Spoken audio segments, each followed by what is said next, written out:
হঠাৎ করে আমরা একটু নেমে পড়েছি। আচ্ছা তো পরে আমরা আস্তে আস্তে যখন একটুখানি এক্সপিরিয়েন্স বাড়লো, আমার মনে হলো যে ঠিক আছে, এটার জন্য 10 টাকা যদি করি তাহলে সবার জন্যই ভালো, উভয়ের জন্য। আচ্ছা। এটা এফোর্ডেবল এবং আমার জন্য একটুখানি সুবিধা হয়।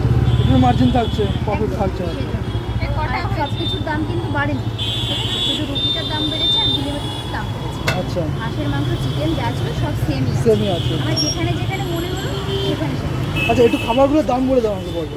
এক সেকেন্ড বলে দিচ্ছি। হ্যাঁ ছটা হচ্ছে